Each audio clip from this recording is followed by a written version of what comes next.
This is the typical demand for electricity on a spring day in California. It starts growing around 6 a.m., then rises again around 6 p.m. Now, this line shows when wind power feeds the California power grid. Wind is variable, but often picks up at night. Solar panels, on the other hand, kick into gear around 7 a.m., generate a lot of electricity until the sun sets around 7 p.m. On most days, neither comes close to meeting the peak demands of the day. So, the power company relies on fossil fuels, like natural gas, to make up for the gap, which widens significantly when people use electricity the most. Since the power company can't store the solar and wind energy, it has to use fossil fuels at these times, which can be stored in barrels and tanks. It's kind of the big gap in our renewable energy system right now. If we don't figure out a way to store renewable energy, there's a chance that we're going to be still dependent on fossil fuels. So how do we store some of this solar and wind energy for later? Right now you might be thinking, just use a battery. And you're not wrong. Batteries have improved immensely over the past few years, particularly lithium-ion batteries, which use a chemical reaction to store energy.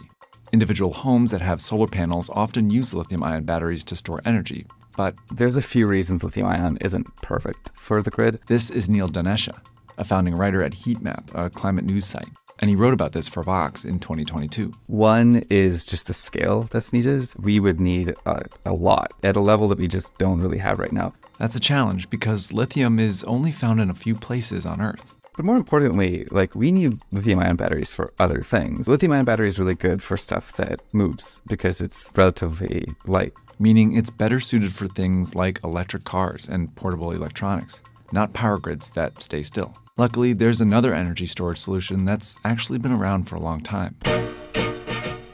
This is the site for the first pumped storage hydroelectric station in Southern Ireland. This is a type of energy storage called pumped storage hydro.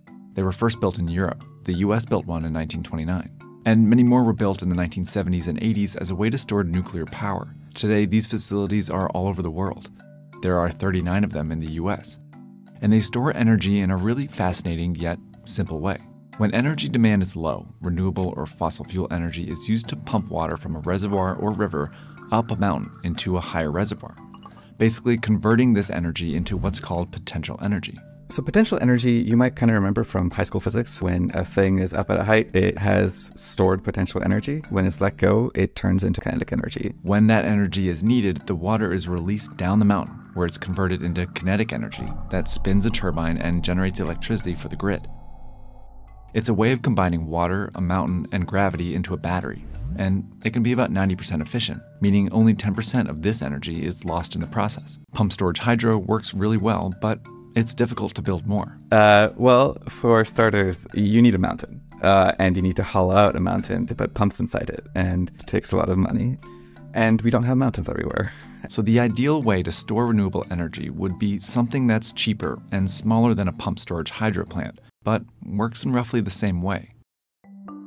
One company, Energy Vault, is also using gravity to store renewable energy, but without the water or mountain. Instead, renewable energy is used to lift heavy blocks of concrete up into the air, where it becomes potential energy. Then, when it's needed, the blocks are released, spinning a turbine which converts the potential energy back into electricity. Energy Vault calls this gravity energy storage, and while it's still being tested, the company claims it could be more than 80% efficient. A company called QuidNet is working on a different version of the same principle. Their geomechanical pump storage unit uses renewable energy to pump water underground into a pressurized hole, where it can be stored as potential energy, then released back up to the surface to spin a turbine and generate electricity. Both techniques are betting on potential energy as a solution for storing renewable energy for the grid. I think this partly because potential energy has shown itself to be pretty efficient. Also, realistically, fewer moving parts. If all you're doing basically is using gravity to work with you, you have a pretty massive force of nature on your side right there. But potential energy isn't the only possible solution. Other companies are using renewable energy to superheat salt, insulating it, then releasing that heat to create steam or hot air to drive a turbine. Basically storing renewables by converting them to thermal energy. Then there's a company that's betting on rusted iron.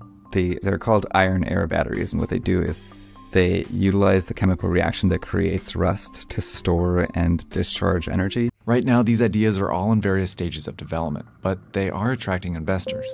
And the hope is that several will work, because one might not fit every power grid. The grid, like renewable energy overall, is going to be a sort of patchwork solution. And so the more we try these solutions, the closer we get to figuring out exactly what the right mix is for what we need for the grid of the future.